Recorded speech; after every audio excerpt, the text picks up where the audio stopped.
가정행복연구소 하이패밀리 대표 송기론 목사님이 전국 목회자를 대상으로 가정의 달 목회 사역에 대한 목회자들의 고민을 조사해서 발표한 적이 있었습니다. 가정의 달 목사님들은 어떤 행사를 할까, 어떤 세미나를 할까 등을 고민하는데, 그 중에서 가정의 달 설교 준비로 많은 고민을 한다는 결과가 가장 높게 나왔습니다. 다시 말하면 가정의 달 설교하기가 가장 힘들고 어렵다는 것입니다. 왜냐하면 가족 형태가 너무나 다양해졌기 때문입니다. 과거에는 가족 형태가 단순했습니다. 그러나 지금은 여러 종류의 가족 형태를 이루고 있습니다. 그러다 보니 모든 가족 형태에 맞는 설교를 하기가 어렵다는 것입니다. 아마 오늘 제 설교도 여기 계신 모든 성도님들에게 다 맞는 설교가 아닐 수도 있겠습니다. 그 정도로 가정의 달 설교하기가 어렵다는 것입니다. 가정에 대한 고민이 점점 많아지는 시대를 살고 있습니다. 아무리 근심, 걱정, 염려, 문제가 있을지라도 우리는 그 가정에 대한 문제와 해답을 하나님과 성경으로부터 찾을 수가 있습니다. 왜냐하면 하나님께서 가정과 교회를 직접 설계하시고 만들어 주셨기 때문입니다. 우리가 이 세상에서 홀로 할 수 없는 두 가지가 있습니다. 그것이 바로 교회 생활과 부부 생활입니다. 그래서 하나님은 가정과 교회를 우리에게 만들어 주신 것입니다. 하나님은 가정을 만들어 주시고 어떻게 하면 행복한 가정을 이룰 수 있는지 가정 행복 설명서를 성경 곳곳에 기록해 놓으셨습니다. 오늘 읽은 본문 시편 27편도 대표적인 가정 행복 설명서입니다. 행복한 가정은 어떻게 만들어질 수 있는지 가정 행복 설명서를 보지 않을 수가 없습니다. 127편의 상단의 표제가 무엇이라고 되어 있습니까? 솔로몬의 시 곧 성전에 올라가는 노래라고 되어 있습니다. 120편부터 134편까지 15편의 시편이 성전에 올라가는 노래라는 표제가 붙어 있습니다. 순례자들이 예루살렘 성전에 올라가면서 불렀거나 예루살렘 성전에 도착해서 하나님께 예배하면서 불렀다는 의미로 성전에 올라가는 노래라는 표제가 붙어 있는 것입니다. 그런데 127편 표제에 한 가지 특별한 점이 있습니다. 무엇인가 하면 솔로몬의 시라는 말이 추가되어 있습니다. 시편에 다윗의 시, 고라 자손의 시, 솔로몬의 시, 무슨 말입니까? 다윗의 시, 다윗이 그 시를 지었다는 겁니다. 솔로몬의 시, 솔로몬이 바로 127편을 지었다는 의미입니다. 솔로몬이 행복한 가정에 대한 시를 지었다는 것은 아이러니가 아닐 수가 없습니다. 역대하 8장 6절에 솔로몬의 업적을 기록해 주고 있습니다. 여러분, 솔로몬의 업적 가운데 가장 유명한 업적이 무엇일까요? 예루살렘 성전을 건축한 것입니다.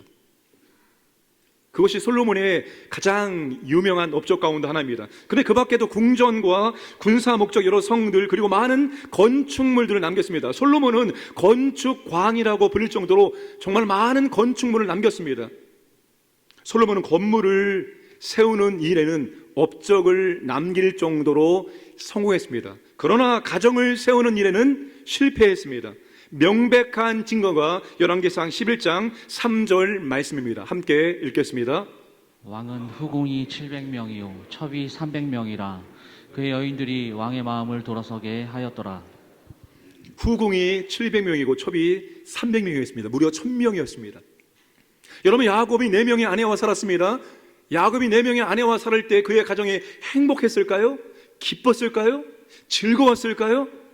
4명의 아내와 살 때 야곱의 가정은 질투와 시기와 경쟁과 분열로 얼룩졌습니다.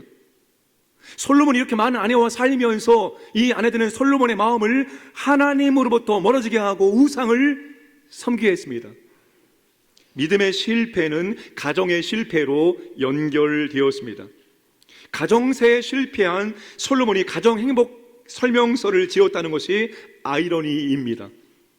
가정을 세우는 일에 실패했기에 더 간절한 마음으로 행복한 가정을 꿈꾸며 이 시를 지었을지도 모르겠습니다. 우리는 어떤 사람이 성공한 것을 통해서도 많은 교훈을 받지만 오히려 실패를 통해서 더 마음에 길이 남는 교훈을 얻을 수가 있습니다. 솔로몬은 자신의 실패를 경험 삼아 우리에게 인생과 가정을 성공적으로 세울 수 있는 중요한 진리를 가르쳐 주고 있습니다. 첫 번째, 여호와께서 가정을 세워주시는 분입니다. 우리 1절과 2절 말씀을 다시 한번 읽겠습니다. 여호와께서 집을 세우지 아니하시면 세우는 자의 수고가 헛되며 여호와께서 성을 지키지 아니하시면 파수꾼의 깨어 있음이 헛되도다. 너희가 일찍 일어나고 늦게 누우며 수고의 떡을 먹음이 헛되도다. 그러므로 여호와께서 그의 사랑하시는 자에게는 잠을 주시는도다. 아멘. 솔로몬이 3번이나 반복해서 헛되다라고 말합니다. 완전히 헛되다라는 그런 의미입니다. 무엇이 헛될까요? 사람들이 얼마나 수고하며 살고 있는지 모릅니다. 아침 일찍 일어나고 저녁 늦게 자면서까지도 수고하면서 일하며 살고 있습니다. 새벽에 그렇게 출근하는 사람들이 얼마나 많은지 모릅니다. 전 세계에서 24시간 장사하는 가게는 우리나라가 가장 많이 있을 것입니다. 그리고 우리나라 국민들은 가장 많이 일하면서도 휴가를 가장 적게 쓰는 나라입니다. 정말 치열하게 하루하루 삶을 살아가고 있습니다. 그런데 그 수고의 결과가 헛되다라고 말합니다. 텅 비었다라는 것입니다. 공공허하다는 것입니다. 내가 그렇게 열심히 수고하고 일했건만 내가 원하는 만큼의 소득을 얻을 수 없다는 거예요. 반대로 내가 원하는 만큼의 그런 소득을 얻었습니다. 그런데 이상하게 내 마음은 공허한 거예요. 그렇게 사람들이 원하는 것들을 내 손에 쥐었건만 내 마음은 텅 빈 것처럼 내 마음은 공허하다는 거예요. 우울하다는 거예요. 언제 우리의 수고와 노력이 헛될까요? 여호와께서 집을 세워주지 않으시면, 여호와께서 성을 지켜주지 않으시면, 여호와께서 우리의 인생 가운데, 우리의 가정 가운데, 우리가 하는 일 가운데 함께하지 않으시면, 여호와께서 우리가 하는 모든 것들을 도와주지 않으시면 그 우리의 수고와 우리의 노력이 헛될 수 있다는 것입니다. 그럼 하나님께서 함께 해주셔서 가정을 세워주시고 성을 지켜주실 때 우리의 수고와 우리의 노력이 헛되지 않은 것입니다. 우리의 인생도 우리의 가정도 우리의 노력과 우리의 수고로만 세워지는 것이 아님을 우리는 이미 다 경험해 보았습니다. 하나님께서 함께 해주시고 하나님께서 인도해 주시고 하나님께서 도와주실 때에 내 인생도 우리 가정도 우리 사업장도 안전하게 세워질 수가 있습니다. 내가 그것을 지키기 위해서, 내가 그것을 얻어내기 위해서 내 수고와 열심을 다 든다고 해서 우리가 지킬 수 없고 우리가 얻을 수가 없는 게 우리의 인생입니다. 물론 세우는 우리의 수고가 필요합니다. 지켜내야 되는 우리의 수고도 필요합니다. 그러나 그 우리의 수고 가운데 하나님이 함께 하시고 하나님이 도우실 때만이 우리의 수고가 헛수고가 되지 않는 것입니다. 인생의 모든 영역의 결정적인 요인은 하나님입니다.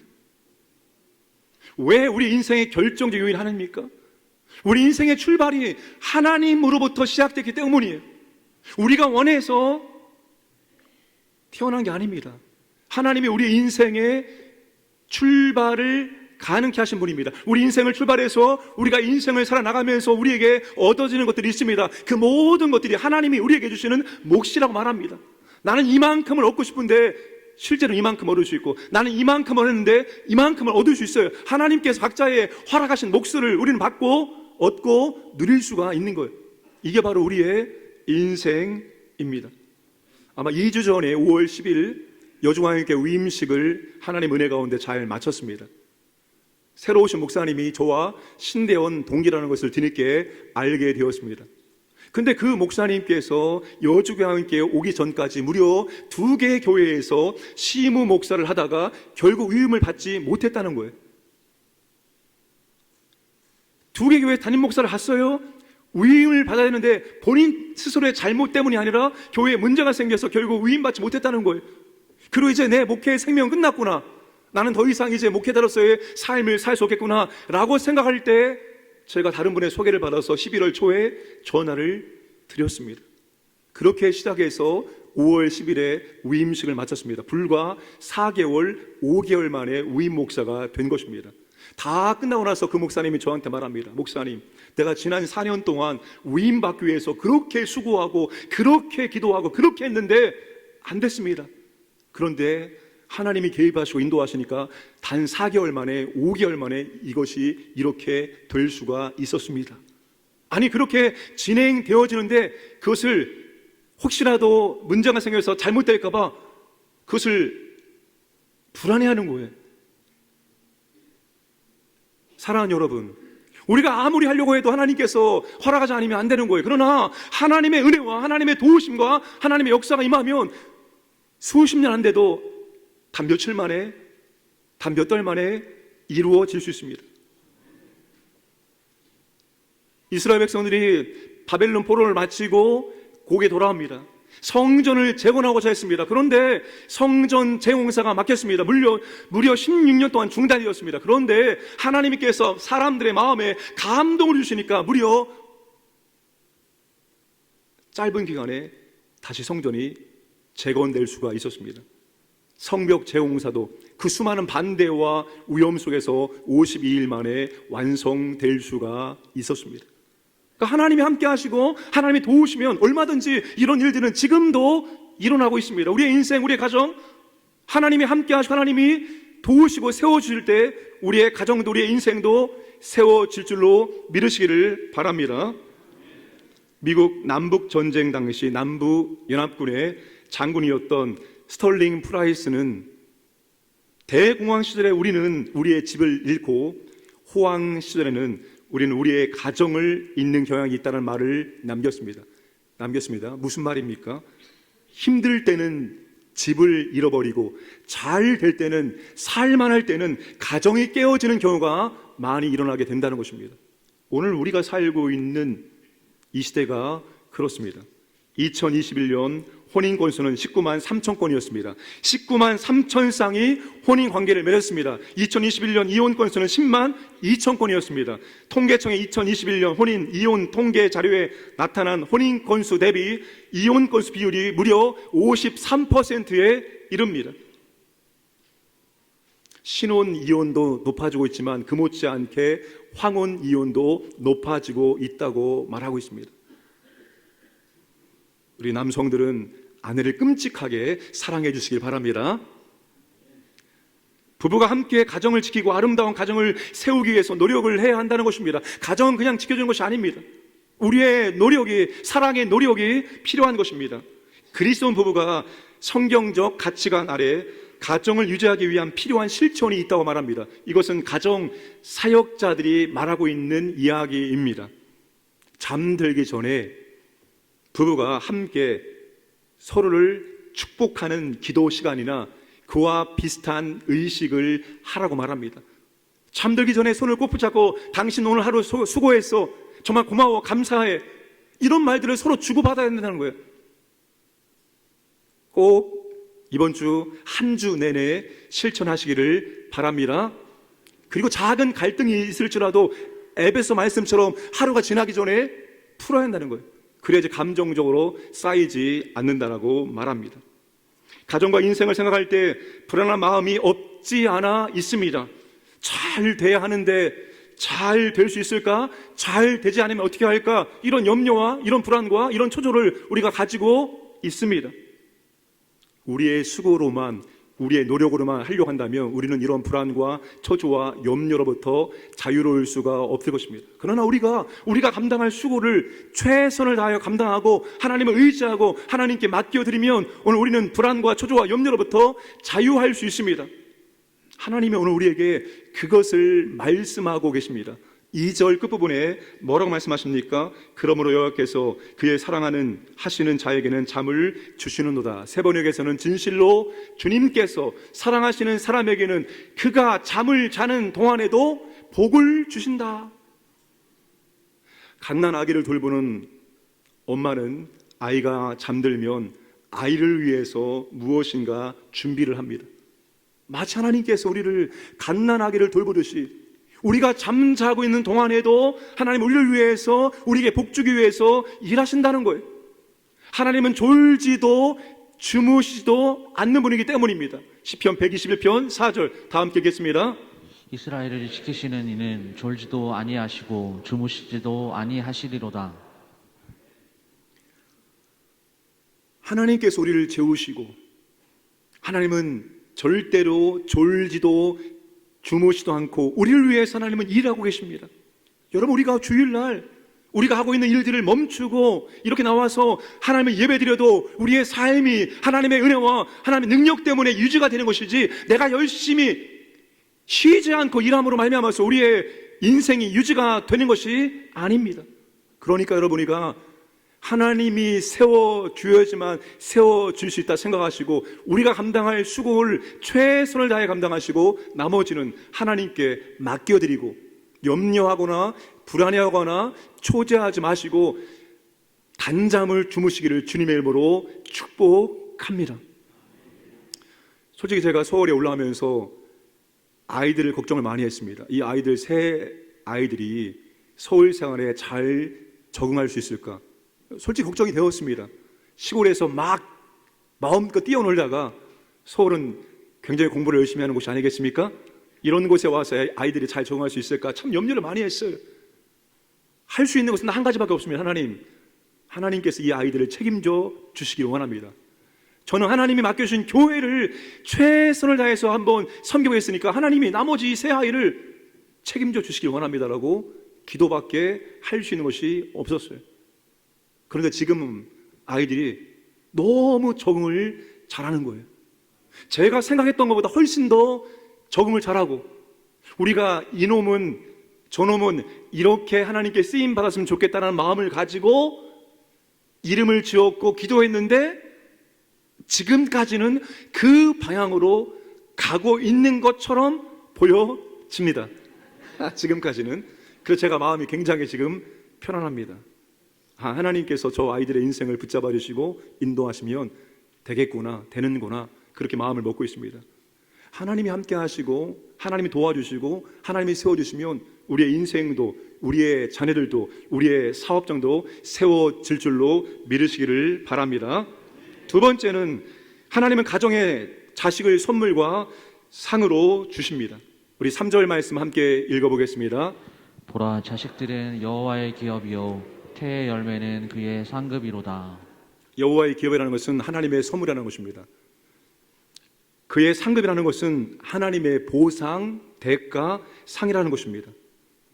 자식은 가정의 행복을 위해서 하나님께 주시는 선물과 상입니다. 그런데 가만히 생각해보면 하나님께서 우리 인생 가운데 여러 가지 많은 선물을 주십니다. 근데 그 인생 가운데 최고의 선물과 상은 다른 것이 아닙니다. 바로 자식입니다. 그 자식이 우리에게는 말로 다가올 수 없는 기쁨을, 즐거움을, 행복을 안겨줍니다. 때로는 속삭일 때가 있습니다. 그러나 그 속삭일 때도 그 자식이 속을 썩임으로 말미암아서 우리가 기도하게 되어지고, 그 속을 썩임으로 말미암아서 하나님 아버지의 마음을 우리가 비로소 알게 되는 거예요. 그래서 자식이 우리가 하는 모든 것들은 버릴 것이 없습니다. 다 우리의 인격을 형성하고 우리의 믿음을 형성하는 아주 값비싼 재료가 될 수가 있습니다. 자식은 원수 앞에서 머리를 당당히 들고 다니게 해주는 선물이고 상입니다. 5절 말씀 보시면 이것이 그의 화살통에 가득한 자는 복되도다. 그들이 성문에서 그들의 원수와 담판할 때에 수치를 당하지 아니하리로다. 성문에서 그들의 원수와 담판할 때 수치를 당하지 않도록 자식들이 부모를 지켜준다는 것입니다. 법정에서 부당한 고소를 당할 때 공정한 재판을 받을 수 있게 해준다는 거예요. 그래서 자식이 우리의 기쁨이고 행복이고 우리의 영광이 되는 것입니다. 자식이 선물이고 상인데 오늘날 우리의 현실은 그렇지 못합니다. 적지 않은 가정이 불임으로 아픔을 겪고 있습니다. 정말 자녀를 낳기를 원하고 우리 가정에 자녀가 있기를 간절히 원하는데 안 되는 겁니다. 의학으로도 안 되는 거예요. 그런 가정에 오늘 본문의 말씀은 아마 고통으로, 상처로, 아픔으로 다가올 수 있을 것입니다. 그런데 오늘 말씀이 자녀에 대한 단 하나의 말씀, 유일한 말씀이 아니라는 사실입니다. 하나님은 잉태하지 못하고 출산하지 못한 분에게도 하나님의 사랑과 돌보심에 대한 말씀을 허락해 주셨습니다. 이사야 54장 1절과 시편 113편 9절 말씀을 우리 함께 읽겠습니다. 잉태하지 못하며 출산하지 못한 너는 노래할지어다. 산고를 겪지 못한 너는 외쳐 노래할지어다. 이는 홀로 된 여인의 자식이 남편 있는 자의 자식보다 많음이라 여호와께서 말씀하셨느니라. 또 임신하지 못하던 여자를 집에 살게 하사 자녀들을 즐겁게 하는 어머니가 되게 하신도다. 할렐루야. 자녀를 낳지 못하는 것이, 출산하지 못하는 것이, 자녀가 없는 것이 우리에게 불행의 조건이 될 수 없다는 것입니다. 오늘 우리가 하나님께 의존되어 있고 오늘 우리가 하나님을 의지하며 예배하며 살고 있다면 지금 부르심을 받은 모습 그대로 하나님의 선물하는 거예요. 내가 자녀가 없을지라도, 내가 건강이 없을지라도, 내가 이것저것이 없을지라도 내가 지금 하나님을 의존하고 살고 있다면 지금 부르심 받은 이 모습, 이 자체가 하나님의 선물이 된다는 것입니다. 자녀 때문에 혹은 기타 이유로 하나님이 주신 오늘이라는 선물과 인생이라는 선물을 누리지 못함이 없기를 원합니다.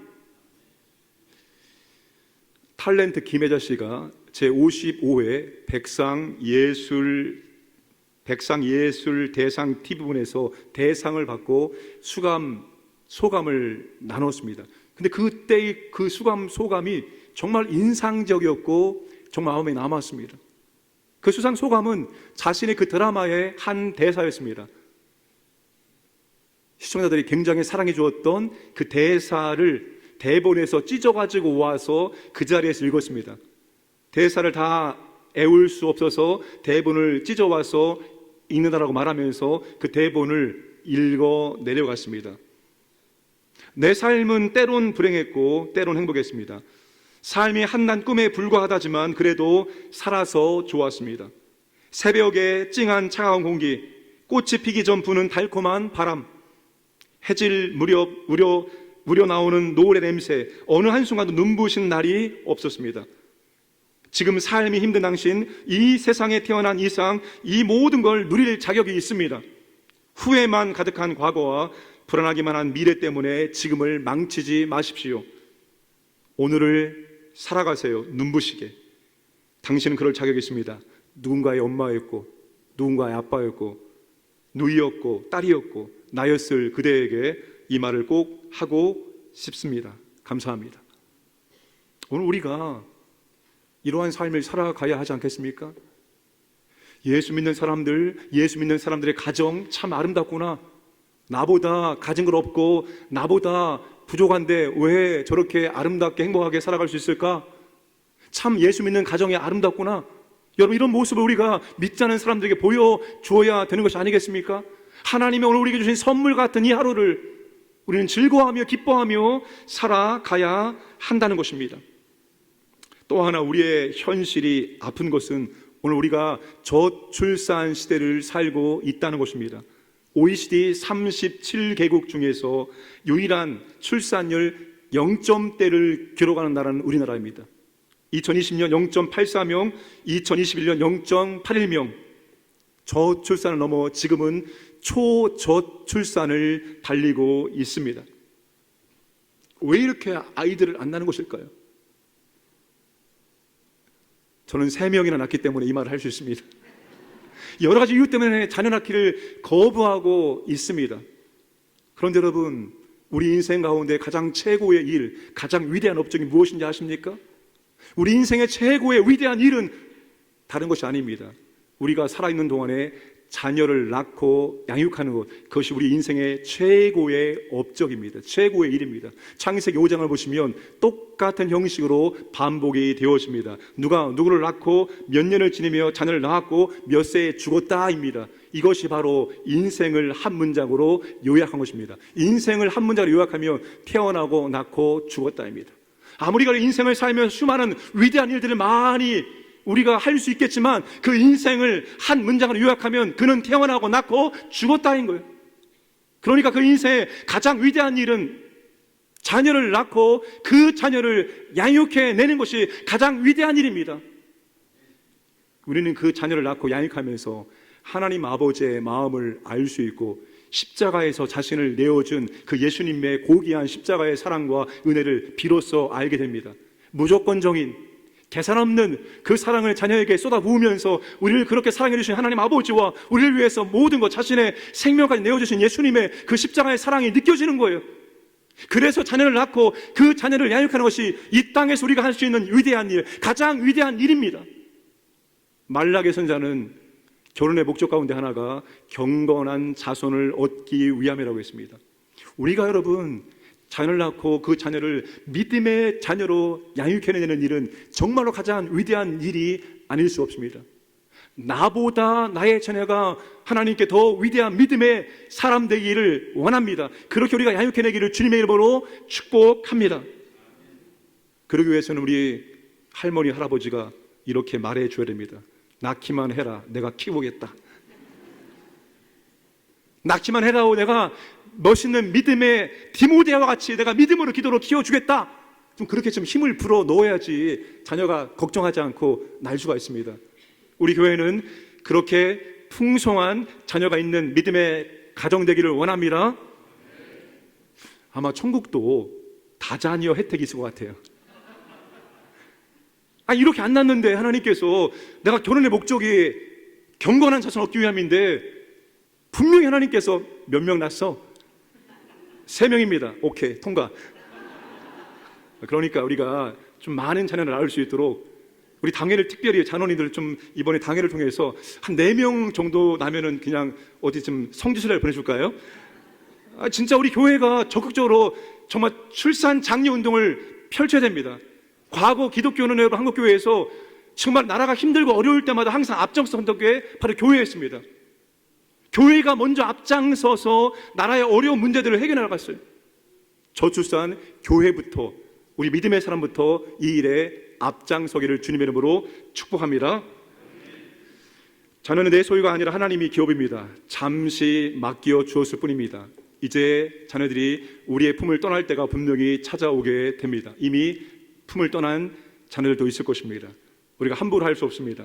하나님이 주신 최고의 선물, 누구의 정말 사랑한다, 정말 고맙다, 이런 축복의 말을 우리가 주고받기를 원합니다. 부모에게 하나님이 이 땅에서 최고의 선물과 상은 자녀이고 자녀에게 최고의 선물과 상은 바로 가정과 부모를 만나게 된 것입니다.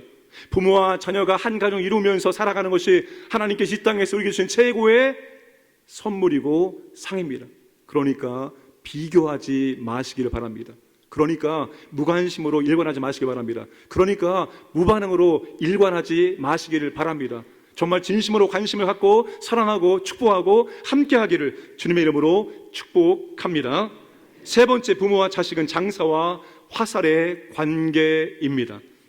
4절 말씀 보시면 젊은 자의 자식은 장사의 수중의 화살 같으니 부모와 자녀의 올바른 관계는 장사와 화살의 관계입니다. 고대 전쟁에서 활과 화살의 발명은 가히 혁명적이었습니다. 왜 그런가 하면 이 고대 전쟁은 무기가 칼과 창이었습니다. 칼과 창을 들고 적진 한가운데 들어가서 그 칼과 창으로 적을 찔러야 됩니다. 그래야 자신이 삽니다. 그런데 그렇게 적을 찔러 쓰러뜨렸어도 어딘가에 날아오는 창과 칼에 맞아서 자신도 쓰러질 수밖에 없었습니다. 그런데 신무기가 발명됐는데 그게 바로 활과 화살이었습니다. 이제는 자신의 몸을 안전하게 보호하면서 멀리에서도 적을 공격할 수 있게 된 것입니다. 그래서 활과 화살의 발명은 전술의 변화를 바꾸었고 승패를 가누는 혁명을 일으키게 된 것입니다. 자식이 화살과 같다는 것입니다. 자녀가 그만큼 엄청난 능력을, 엄청난 잠재력을 가지고 있는 것이 우리의 자식들입니다. 다만 발견되지 못했고 연습과 훈련이 없었을 뿐이지, 그것을 발견해주고 그것을 훈련하게 해주면 엄청난 능력을 발휘할 수 있는 사람들이 바로 우리의 자녀들임을 기억하시기 바랍니다. 화살이 아무리 엄청난 능력을 가지고 있어도 그 화살이 다룰 수 없는 평범한 사람의 손에 들려있으면 아무런 능력을 발휘할 수 없습니다. 그러나 그 화살이 장수의 손에 들어가면 그 화살은 엄청난 파괴력을 나타낼 수가 있습니다. 엄청난 영향력을 미칠 수가 있습니다. 부모와 자녀의 관계는 이렇게 되어야 하는 것입니다. 아마 요즘에 축구를 좋아하시는 남성들은 영국의 토트넘의 손흥민 선수 때문에 굉장히 기쁠 것입니다. 21골을 집어넣나요? 그런데 여러분, 손흥민 선수가 월드 클래스가 될 수 있었던 비결 중에 하나는 바로 그의 아버지 손흥정 씨 덕분입니다. 손흥정 씨도 축구선수 출신입니다. 그런데 그는 항상 자신에 대해서 이렇게 말합니다. 나는 나의 축구 이야기가 부끄럽습니다. 축구를 모르면서 축구를 했습니다. 나는 마발이 삼류 선수에 불과합니다. 나는 공을 다룰 줄 모르면서 공을 찬 사람이었습니다. 스스로 삼류 선수라고 말한 그가 그의 아들을 월드 클래스로 만들어냈던 것입니다. 아마 손흥정 씨가 최고의 선수였었고 그 최고의 선수가 그의 아들을 월드 클래스로 만들었다면 별로 우리는 관심을 기울이지 않을 것입니다. 그러나 그가 말하듯이 삼류 선수였으나 유명하지 않은 선수였으나 그의 아들을 인류 선수로 만들어내었습니다. 손흥정 씨도 축구를 했습니다. 28살에 아킬레스건 부상으로 축구를 은퇴를 했습니다. 그리고 그는 그렇게 말했습니다. 나처럼 하면 안 된다. 내가 가르치는 아이들만큼은 나와 정반대의 시스템으로 지도하겠다고 결심하고 다짐을 했습니다. 그리고 그의 아들과 여러 아이들을 가르쳤습니다. 그가 그의 아들을 가르칠 때 2가지를 강조했고 1가지를 약속을 했습니다. 첫 번째 강조는 기본이었습니다. 첫째도 기본, 둘째도 기본, 셋째도 기본이었습니다. 무려 그 기본을 7년 동안 가르쳤습니다. 시합도 보내지 않았습니다. 사람들이 그를 손가락처럼 미친 사람이라 했습니다. 그러나 그는 7년 동안 꿋꿋이 오로지 기본에만 집중했습니다. 그리고 2번째 강조한 것은 인성이었습니다. 축구보다 더 중요한 것이 인성이다. 겸손해라, 감사해라, 성실해라. 좋은 축구를 하기 위해서 필요한 것이 기본기이며 공을 잘 차기 전에 인격적으로 성숙한 사람이 되는 게 더 중요하다고 가르쳤습니다. 그리고 1가지 약속은 이것이었습니다. 네가 축구할 때 아무리 힘들고 아무리 어려울지라도 축구를 포기하지 않을 만큼 축구를 진실로 사랑하고 좋아하는지 항상 자신에게 물어보아라. 이게 약속이었습니다. 내가 어떠한 순간이 오는지 할지라도 내가 이걸 너무나 사랑하기 때문에, 너무나 좋기 때문에 내가 절대로 포기하지 않을 것이다. 이걸 자신에게 계속해서 물어보라. 이것을 약속한 것입니다. 사회적으로 성공한 위치에 오르는 것, 뛰어난 기록을 내는 선수가 되는 것, 온 국민이 알 정도로 이름이 알려지는 것, 이 모든 것보다 더 중요한 것은 행복한 삶을 사는 것이고 인간다운 인간이 되는 것이라고 그는 가르쳤습니다. 그리고 손흥민 선수가 이렇게 고백을 합니다. 나의 축구는 온전히 아버지의 작품입니다. 이것이 성경이 말하는 부모와 자녀의 아름다운 관계입니다. 부모가 장사가 되어야 한다는 것은 성공한 부모, 똑똑한 부모, 유능한 부모가 되어야 한다는 말이 아닙니다. 우리도 손흥정 감독처럼 부모는 삼류일지라도 인류로 키워낼 수가 있습니다. 어떻게 하면요? 하나님이 그 자녀의 인생 가운데 개입하시고 그 자녀를 이끄시고 그 자녀에게 은혜와 복 주시고 그 자녀를 세우시면 언제든지 얼마든지 인류가 될 수가 있습니다. 다만 우리가 그 자녀를 믿음으로 양육하고 우리가 믿음으로 살아내는 모습을 그 자녀들에게 보여줄 때만이 가능합니다. 미국의 4명의 목사님들이 여러 번역 성경의 장점에 대해 토론했습니다. 한 사람은 간결하고도 아름다운 문체로 기록되었다는 점에서 흠정력, 킹 제임스 버전을 추천했습니다. 또 한 분은 문자적이고 히브리어와 헬라어 원뜻에 가깝게 번역된 미국 표준역, 아메리칸 스탠다드 버전을 추천했습니다. 또 한 분은 최근에 새로운 단어로 번역된 현대역 성경이 좋다라고 이야기했습니다. 마지막 4번째 목사님이 잠시 후에 이렇게 말했습니다. 나는 우리 어머니가 번역한 것을 좋아합니다. 어머니는 성경 말씀을 실제 삶으로 그대로 옮겨 놓으셨기 때문입니다. 그래서 나는 그것이 지금까지 내가 보았던 성경 번역 중 가장 믿을 만한 번역이라고 생각합니다. 우리 자녀를 믿음의 용사로 키워내기 위해서는 부모인 오늘 우리가 믿음의 아름다운 삶을 살아내는 것들을 보여줄 수 있어야 됩니다. 가장 좋은 신앙의 교사는 부모라는 사실을 절대로 잊어서는 안 됩니다. 자녀들이 스스로 하나님과 관계를 맺으며 신앙생활을 할 수 있을 때까지 우리가 지도해주고 훈련시키고 이끌어 주어야 됩니다. 오늘 우리 믿음의 자녀들이 정말 이런 믿음의 자녀로 성장하고 쓰임받기를 주님의 이름으로 축복합니다. 가정, 부모, 자식은 하나님께서 험한 세상을 위한 안전, 위로, 행복을 위해서 허락하신 최고의 선물이고 상입니다. 가정에 대한 시를 하나 말씀드리고 말씀을 마치겠습니다. 해가 지면 어김없이 돌아가 몸을 눕혀야 하는 가정은 행복을 퍼내기만 하는 곳이 아닙니다. 가정은 사랑을 퍼내기만 하는 곳이 아닙니다. 가정은 평안함을 퍼내기만 하는 곳이 아닙니다. 행복한 가정, 사랑이 넘치는 가정, 화목한 가정이 되려면 가족들이 가정의 행복을 열심히 쌓아야 됩니다. 가족들이 가정의 사랑을 부지런히 심어야 됩니다. 가족들이 가정의 화목을 힘써 저장해야 됩니다. 가정은 퍼내는 곳이 아니라 저장하는 곳입니다. 함께 이 시간 침묵으로 기도하겠습니다.